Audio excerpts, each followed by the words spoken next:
Welcome to Planet of the Associations. I'm Seth Kahn.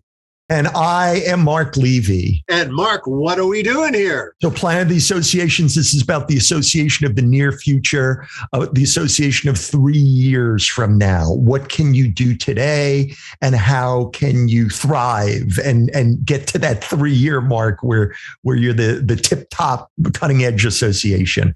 And when we spoke during our last podcast, we were talking about the idea of sometimes what you think of as frivolous and unimportant is the most important thing. Because I was talking about, or very important, let's say, I was talking about how I had met this wonderful businessman nearby who had a beef jerky store. And on the counter, he had these boxed little individually blister packed desiccated scorpions. And whether anyone, but he didn't say this, but I'm saying, I thought that whether anyone bought the scorpions or not, that it was such a wonderful, symbol to go with beef jerky. Like they seem to go together because beef jerky is this idea of I'm riding in the saddle, I'm eating on the run, I'm out in the desert, like it's dangerous. It's all kinds of, I'm out in dangerous areas or so. And here you have, these scorpions that you can eat, where this thing that's dangerous, heck, you'll eat it. Like that. That's what's. So we were talking about that, and I had also mentioned that cat. I had read an article recently about a woman who ran a store for eyeglasses for children. And they would often be scared of the different kinds of eyeglasses or the procedures that had to be done. And she has a cat, and the cat would come in, and the cat has 20 different pairs of eyeglasses, which the cat loves, by the way. And the cat would come in with the eyeglasses and change the entire situation around that. The kids were now super excited to have their eyes examined and to wear the glasses. So those would be examples of something. And by the way, again, the point, like, I was reading about this along with millions of other people. So here's this little thing, 20 pairs of glasses on a pussycat. Like, come on. It's like, yep, millions of people later. Yep.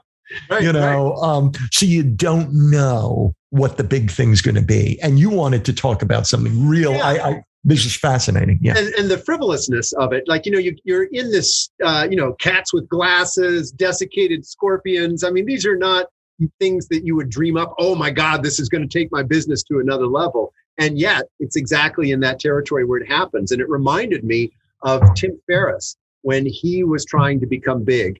He was already big. I think he'd written the 4-Hour Work Week, but he wanted to go stronger, bigger, better. And so he wanted to have a viral video on YouTube. And he brought in a team of people. They had, multi-camera shoot, thousands of dollars worth of equipment. They set up, he did his video, the one that he wanted to have it catch and grow like wildfire. And, several thousand clicks later, nothing was happening. And then one day his brother came in and he said, I'm going to teach you how to peel a hard-boiled egg without peeling it. And so they whipped out their iPhones and Tim, I think, was the one, I think it's called How to Peel Hard-Boiled Eggs Without Peeling by Tim Ferriss.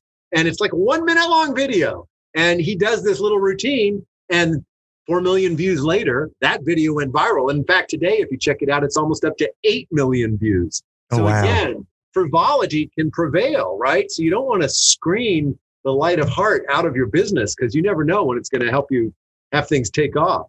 Right. Well, it reminds me a few weeks ago, I'm a keynote speaker. So I was at the National Speakers Association in Las Vegas.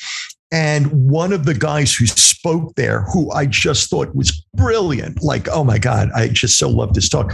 His name is Judson Lapely, unless it's Lipely. Judson, if you're listening to this, I apologize if I'm missaying your name. But so Judson gave this wonderful talk about going viral. Now, the reason why you might want to listen to Judson talk about going viral is he is the first documented YouTube celebrity viral video guy. Like it's not just marketing. It's not like pixie dust or stardust or, sand in your eyes. Like this guy is documented as it because you all know his work because, and I forget the year, 2006, 2007, Judson is the guy who had created that video called Evolution of Dance, which has a young guy in his early 20s going from dance to dance with the music changing. So he goes around and shows how dances change. There's not narration in it. All you're doing is hearing the music, and he's doing the worm. He's doing all kinds of different dances. And so that video, I think right now, I could be mistaken. It certainly has at least this much. It has at least 310 million views now. It may have more than that. And the Judson had told me, he said, it made the Guinness World Book of Records twice in the same year. It was the first video to have 100,000 likes, and it was the first video to have 100,000 dislikes. Oh. Same video happened simultaneously, which tells you something about like when you commit to an idea and you go with an idea.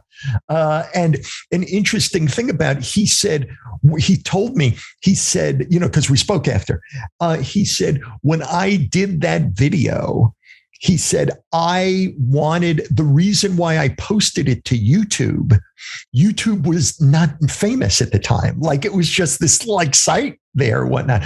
But he knew that if he uploaded a video to YouTube, it would give him a link.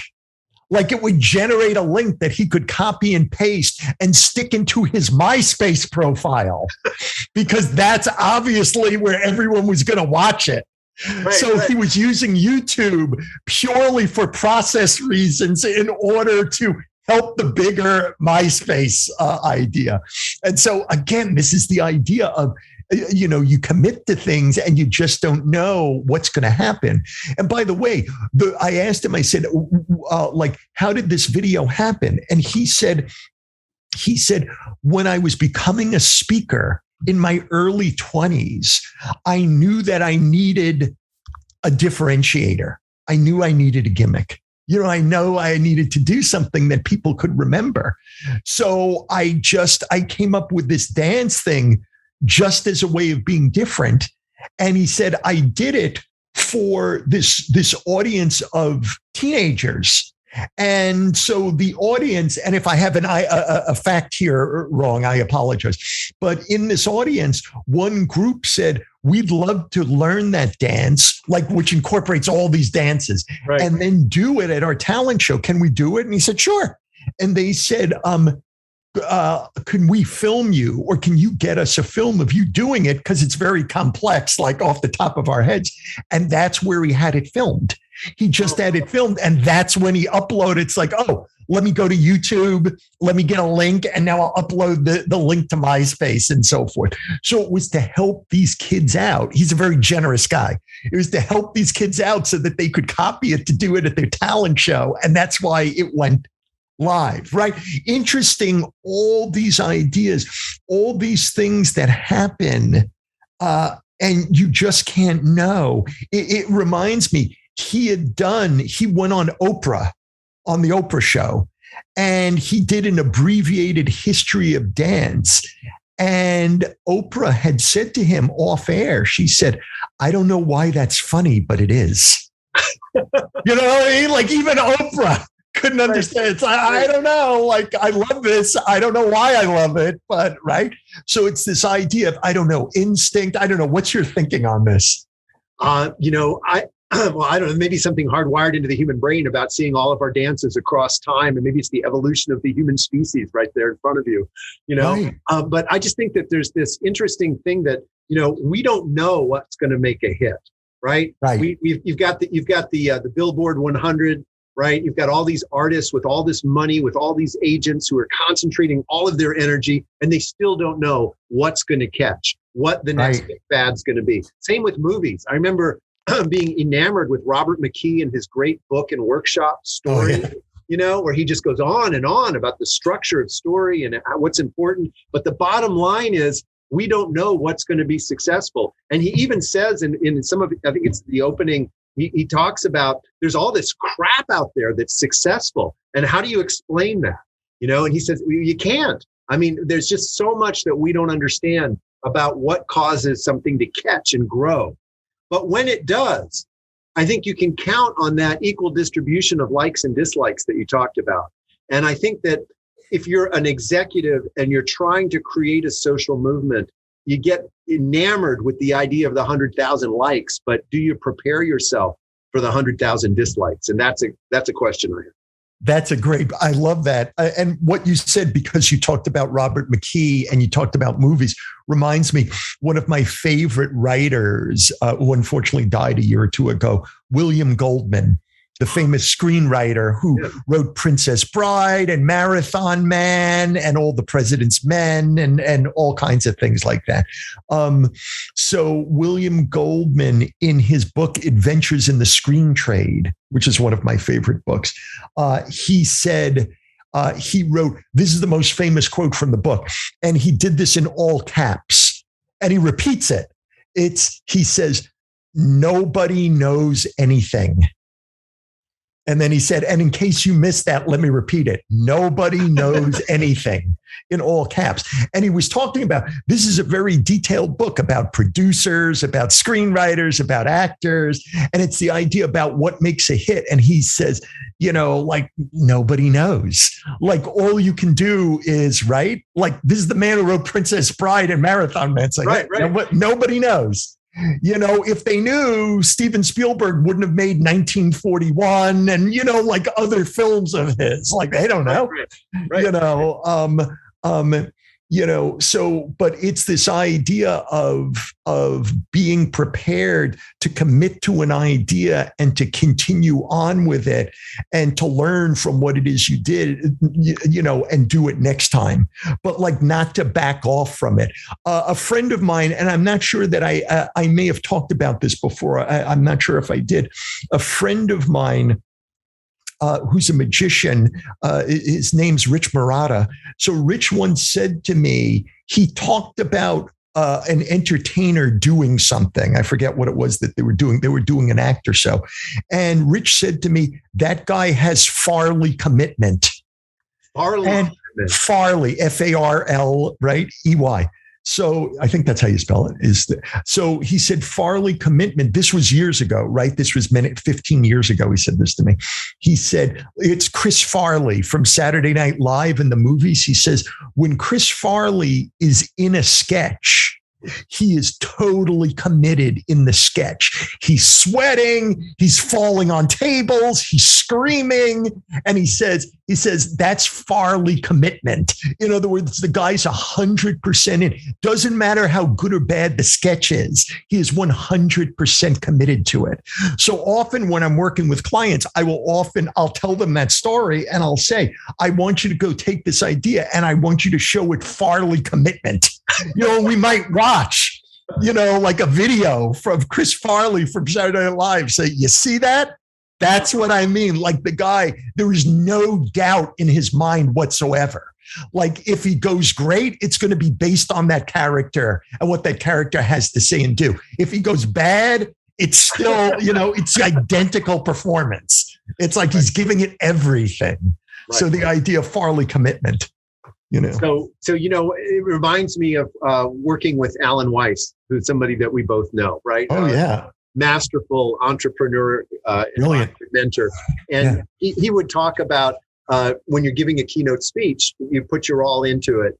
And, there may be 500 people in the audience. There might be 5,000 people in the audience. But as a consultant, you just need 1, 2, or 3 of them to like what it is that you're doing for that speech to do its magic for you. And to never forget that. People are all wrapped up in the surveys. How many people love my speech? He said, well, if your primary purpose is to get in consulting engagements, you just need 1, 2, or 3, and then you're done, right? It was worth the investment. And so this idea that a return is something that requires thousands of people is not necessarily the case, right? Sometimes you just need 1, 2, or 3, and that's enough to keep it going. To get the impact that you're looking for. And I just wonder, I'm sorry, you're going to say something? No, please. How do you transpose this back over to the association world and to leading an association where we again, the idea of 10,000 likes and then 10,000 dislikes. or the idea of rolling something out and having just 1, 2, or 3 successes out of 1,000 possible successes, but those 1, 2, or 3 actually being enough to get the job done. How do leaders take things like this into account? Well, I want you to answer that, but let me just add one tiny little thing. I ask a question and I have to answer it? Yeah, well, you're the association guy. I'm the differentiation guy. Our roles are very clear. A colleague and a friend of mine who I adore, Steve Chandler, he's a brilliant coach and all kinds of things, writer. So Steve, he will sometimes in workshops, he'll play he says, yes lives in the land of no. Ooh, So in other words, to get a yes, you have to venture into a land composed of no's. And right, you're going to get turned down a lot, but you need to get turned down in order to get that yes. So it's this idea of it's just an averages thing. In other words, he plays, if you're with him in a workshop, a sales workshop, he'll often send the whole audience out to try to get no's.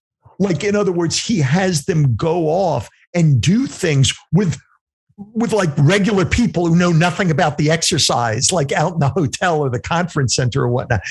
You have to ask them things that they're going to say no to you about. And you want to get no's, and you can't come back in. This part I don't remember well, so I may be misstating it. But you've got to have at least 10 no's, over lunch, and come back, and you got to share how people said no to you or so. And that's because the faster you get through your no's, the more likely, average-wise, you are to get to a yes. Wow. So he kind of conditions you to not in some kind of brutal, be calloused or something like that. Not like that at all. Just understanding, saying, oh yeah, I just need one yes. So let me get through these no's so I can get to that yes. To just be kind of zen about it, Right. Being zen about it means being in the moment, being present, not letting it ruffle your feathers, recognizing that the no's coming, so therefore you can embrace the no. Is that what being zen about it? Almost looking at the no's as a gift, because the more no's you get and the quicker you get them, the more likely you are average-wise to get to a yes. Right. So that's what I mean. Just approach it in a very workmanlike way. A workmanlike way. Yes, exactly. So how do associations use this idea that we were just talking about understanding you'll get 100,000 likes and you may get 100,000 dislikes simultaneously? Right. That concept. Yeah. Yeah. So, especially in our polarized society today, right, we can see the results of that. And the question is that what you want?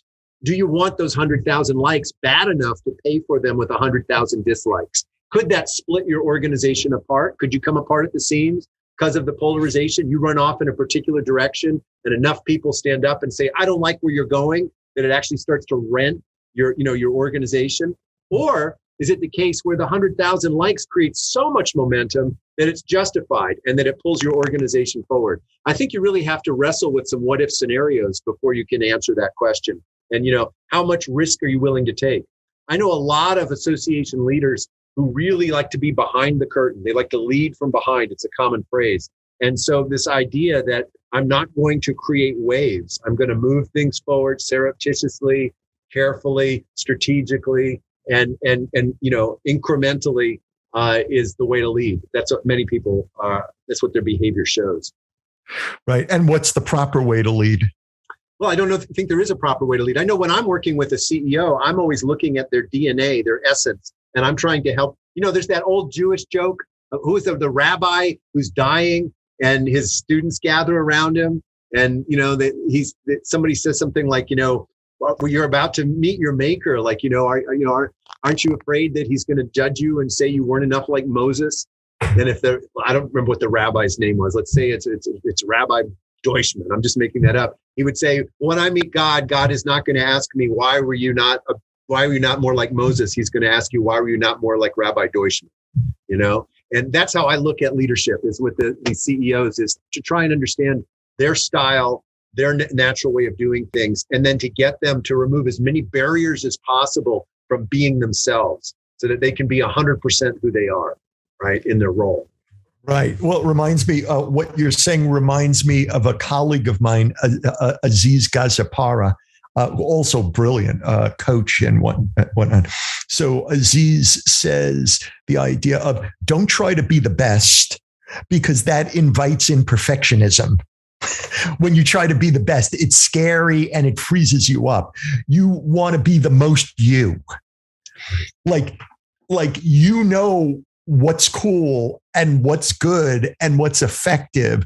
And the more you are, the more likely you are to do great things. If you're trying to be the best, like that shuts you down, because now you're looking too much outside yourself and trying to retrofit things onto you. So anyway, that reminds me of what it is that you just said, And in the spirit of being the best you, we are the best planet of the association. And we'll see you next time. Great seeing you. I'm Mark Levy. And I'm Seth Kahn. See you next time.